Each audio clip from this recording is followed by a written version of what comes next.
tulio wengi natambua tumepotea kwa kutumia pesa kwenye jamii, kwenye familia zetu ambazo haziko sustainable.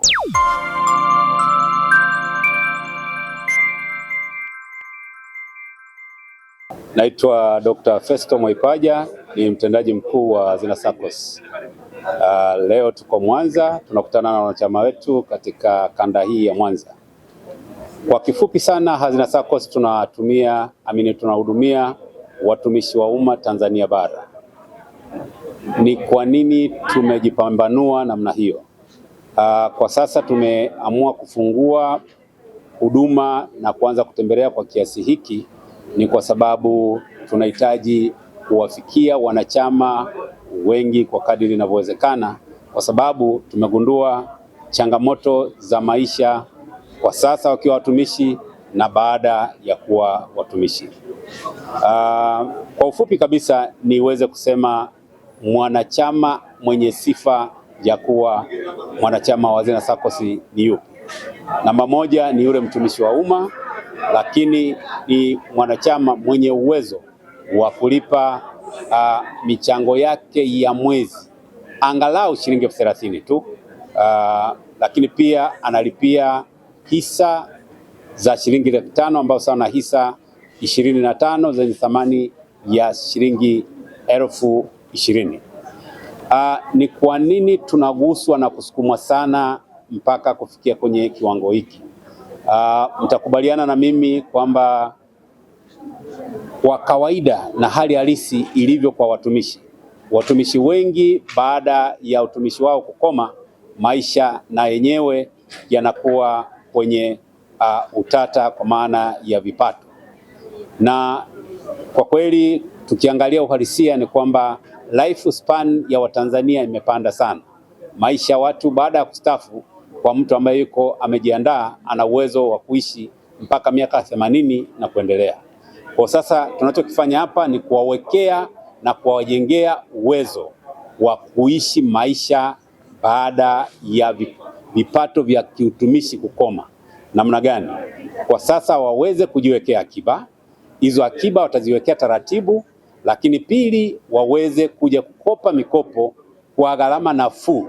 Na sambamba na hilo, huwa tunawashauri kwamba katika hiyo mikopo ambayo wanaipata waweze kwenda kufanya uwekezaji kwenye maeneo salama.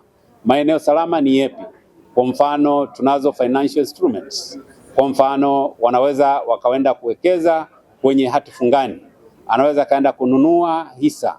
Ni maeneo ambayo yako salama kabisa, ambayo mwanachama akija kukopa, kwa mfano anakuja kukopa hapa Hazina SACCOS kwa 10% kwa mwaka on a reducing rate, anaenda kuwekeza kwenye hati fungani ambayo itamlipa let's say 11%, 12%, 13%.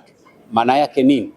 Maana yake ni kwamba huyu mtumishi anaanza kupata kipato kutoka kwenye pesa ambayo hajaanza hata kuiwekeza.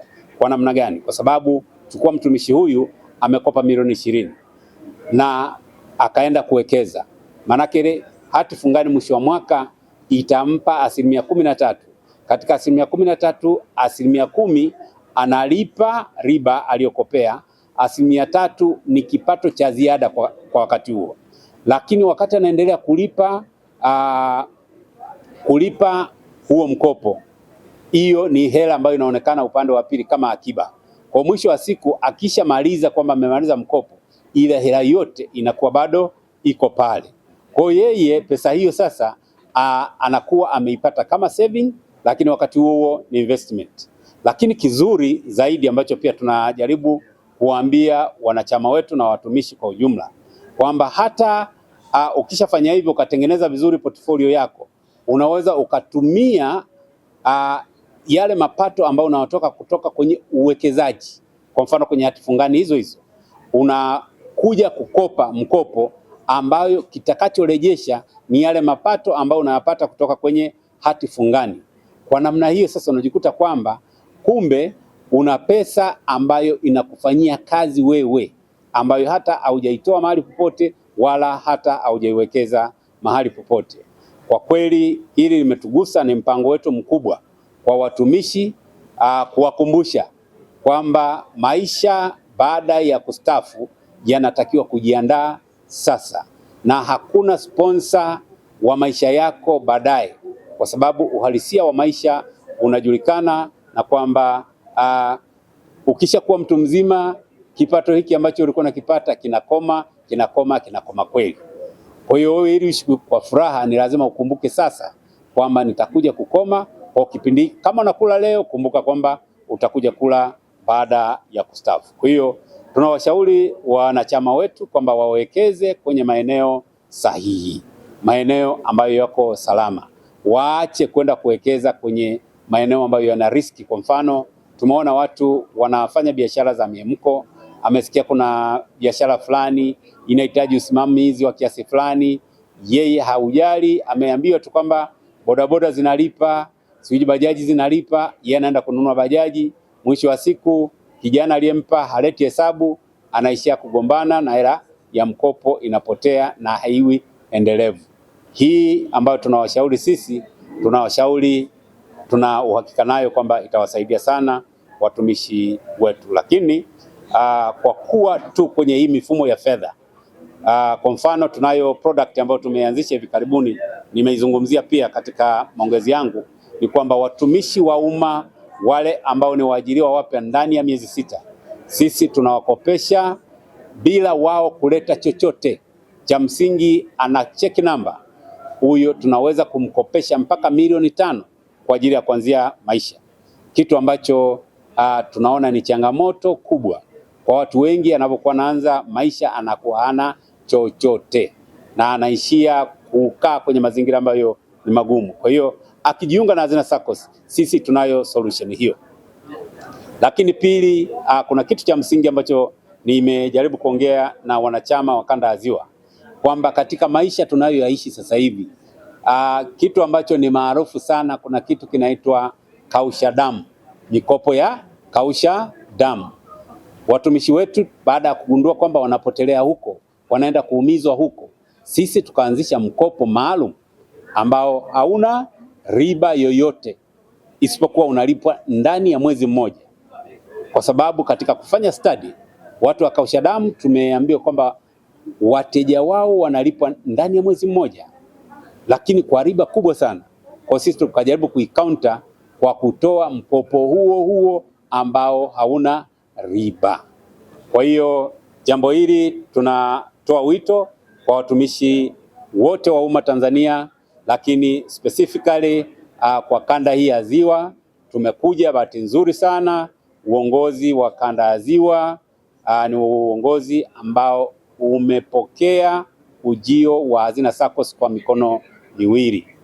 Leo nilipita kumsalimia na kujitambulisha kwa mkurugenzi wa manispaa ya Ilemela. Kwa kweli ametukaribisha vizuri na ametutakia mkutano mwema, na niseme tu kwamba hata Hazina SACCOS iko mahali pale. Kwa hiyo hii inatia moyo kuwa na viongozi wa namna hiyo ambao wanajali watu wao, na sijajua kwamba watumishi wanathamini kwa kiasi gani michango ambayo viongozi kama hawa wanakuwa wanatoa kwa watu wao. Lakini mimi namuelewa, na kimsingi namuombea mema kwa Mwenyezi Mungu kwa kuwa na moyo wa huruma kwa watu wake kwa kiasi kama hicho. Taratibu wa kujiunga ndani ya Hazina SACCOS ni mwepesi sana. Cha kwanza, unaweza ukajiunga kwa kupitia kwenye website yetu Hazina Portal. Unaingia www.hazinasaccos.co.tz. Utaingia tu pale kwenye portal, unaweza ukajisajili moja kwa moja. Lakini vinginevyo kuna form pale, unaweza ukaidownload ukaijaza, na ukishaijaza unaiskani unaituma kwenye email. Na mahitaji ya msingi ambayo unatakiwa kuambatanisha ni haya. Utalipia shilingi 100,000, hiyo ni application fee. Lakini pili, utalipia shilingi 32.4 ambayo ni kwa ajili ya huduma za rambirambi. Mwanachama wetu akishafariki, akishafiwa na mmoja wapo kati ya wazazi, mwenza au watoto, huwa tunatoa rambirambi ya shilingi milioni 2. Kwa mwanachama wetu akifanya hivyo tunamhudumia hivyo, na akifariki yeye tunatoa rambirambi ya milioni 1. Sambamba na hiyo anatakiwa kulipa hisa 25 ambazo hisa moja ni shilingi 20,000. Kwa ujumla ni sawa na shilingi 500,000. Kwa kishakamilisha mambo ya msingi na kujaza ile form na kuiscan na mchango kwa mwezi, you can imagine kima cha chini sisi tunawezesha shilingi 30,000. Ni kwa nini? Kwa sababu sisi tunahudumia kada zote za watumishi, kuanzia mtumishi wa kima cha chini mpaka mtumishi wa juu. Ninavyokuambia tunao viongozi mbalimbali, wakurugenzi, makamishna, gavana wa benki kuu na viongozi wa namna hiyo wote wako humo. Kwa hiyo ndio maana tumeweka kiwango cha chini, lakini mtu kwamba achangie kiasi gani kwa mwezi inategemeana na uwezo wake yeye mwenyewe. Lakini neno ambalo watu wasisahau, watumishi popote walipo, ni kwamba unatakiwa kusema chochote unachokipata leo weka sehemu kwa ajili ya kutumia baadaye. Maana yangu ni nini? Mtumishi, wewe mwenye cheki namba, jaribu kufikiria kwamba mimi ambaye ndiye mtumishi, ni sehemu gani ya mshahara wangu, ni sehemu gani ya mapato yangu naweka kwa ajili ya maisha ya kwangu baadaye. Tulio wengi natambua tumepotea kwa kutumia pesa kwenye jamii, kwenye familia zetu ambazo haziko sustainable. Vedasto ni mtumishi wa manispaa ya Ilemela kama afisa maendeleo ya jamii mkuu. Hazina SACCOS nilijiunga mwaka 2023. Faida ambazo nimezipata kwa Hazina SACCOS, kwanza nimeweza kusave nje ya mafao ya kawaida yale ya utumishi, kwa sababu nina hela ambayo nakatwa na inaingia kwenye akiba. Lakini pia wana mikopo sasa, kwa mfano mkopo wa dharura ambao ina riba, yani riba yake ni nafuu sana. Hiyo ni faida ambayo kubwa ambayo nimeiona ukilinganisha na taasisi nyingine za kifedha. Pia ni akiba ambayo ukija kustaafu unaipata nzima nzima, haugawanyishwi 40-60. Unapata akiba yako yote ulioiweka na thamani ya pesa kwa muda huo. Na nawashauri sasa watumishi wengine kama mimi kujiunga na Hazina SACCOS, kwa sababu haikuruhusu tu kusevu hela kwa kiwango ambacho kimewekwa kwenye mwongozo, bali unaweza ukasevu na ziada. Kwa jina naitwa Godsos Mkama Egubo, ni mtumishi katika manispaa ya Ilemela iliyopo mkoani Mwanza katika kitengo cha kilimo, mifugo na uvuvi. Tueleze sasa umuhimu wa SACCOS hizi.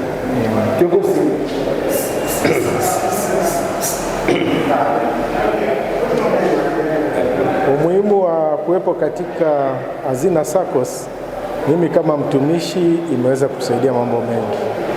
Mathalani, watumishi walio wengi wanajikita sana kwenye masuala ya mikopo, ambao wengi wanaingia kwenye mikopo ambayo ni maarufu kwa maana ya mikopo umiza. Lakini Hazina SACCOS imekuwa ni faida na manufaa kwa watumishi walio wengi, kwa sababu wana mikopo ambayo ina riba nafuu na wana vifurushi mbalimbali vya mikopo kama vya elimu, ujenzi wa nyumba na vitu kama hivyo ambavyo vinatusaidia watumishi kujiandaa katika maisha yetu ya utumishi tukiwa katika mazingira mazuri. Unajua, kuweka akiba kwa maana ya kudunduliza kidogo kidogo ni tofauti na ile watu wanakuwa na mawazo ya kuweka kwa mara moja. Mfano, kuna uwekaji wa njia ya hivi tunaita nini hivi? Yes, namaanisha kwamba kuna uwekaji au dundulizaji wa njia ya vibubu. Sasa Hazina SACCOS inaweza ikawa ni sehemu ya vibubu ambavyo unaweza ukawa unaweka kidogo kidogo, na maana unadunduliza, mwisho wa siku unajikuta una akiba ya kutosha ambayo inaweza ikakusaidia. Pia Peter Madaha ni mtumishi kutoka halmashauri ya manispaa ya Ilemela, ni mjumbe katika Hazina SACCOS. Pia nilikuwa kiongozi mwakilishi ambaye nilikuwa nikiwasilisha Mwanza. Kama nilivyokuuliza, wewe mwanachama, manufaa ambayo unadhani kwamba mnaweza yapata katika SACCOS na nyuma ya kuyapata ni nini? Kwanza mikopo ya Hazina SACCOS ni mikopo ambayo ina riba ndogo, lakini kuna mkopo ambao mimi ndo unanifurahisha, ni mkopo unaitwa Tuliza Moyo. Ni mkopo ambao unakopeshwa bila riba. Ndani ya mwezi mmoja unakopeshwa, lakini unaurudisha kama ulivyo. Lakini pia mimi naichukua kama vile naweka akiba zangu kwa ajili ya kuja kustaafu, kwamba nisiwe tu nategemea kiinua mgongo kile cha mtumishi, lakini pia inakuwa na akiba zingine ambazo nimeweka Hazina SACCOS zitanisaidia wakati nilikuwa naendelea kusubiria kupata mafao. Kwa majina naitwa Jackson Roele Mtibilo, ni mtumishi wa serikali kwa cheo cha afisa utumishi au afisa rasilimali watu. Natokea kampuni ya Meli Tanzania Tashiko, ambao makao makuu yake yako Mwanza. Ni mwanachama halali wa Hazina SACCOS. Nilijiunga kwa kukubali kukatwa hisa zangu kwa miezi 10 mfululizo kwa $50,050, lakini pia kwa kujiwekea akiba shilingi $50,000. Faida ya Hazina SACCOS tunaiona baadaye tunapoenda kustaafu, ambapo tunakuwa tumejiwekea akiba na mwisho wa siku ile akiba inatumika kutusaidia katika maisha yetu. Kwa majina yangu naitwa Bugumba Osmeli Saidi, natokea Temesa, lakini pia ni mwanachama wa Hazina SACCOS. Hazina SACCOS ina faida sana, hasa kwa watumishi wa serikali, lakini na wengine. Ukistaafu unapata kianzio cha kuanzia maisha unavyosubiria pensheni yako, lakini pia inasaidia kwenye mambo mbalimbali. Ukiwa mtumishi, ukikwama kwenye swala la elimu, kwenye masuala ya biashara kama unataka kuanza, kwenye masuala ya elimu pia inasaidia. Endelea kuifuatilia YouTube channel yetu Jembe FM TZ. Subscribe, comment, like and share.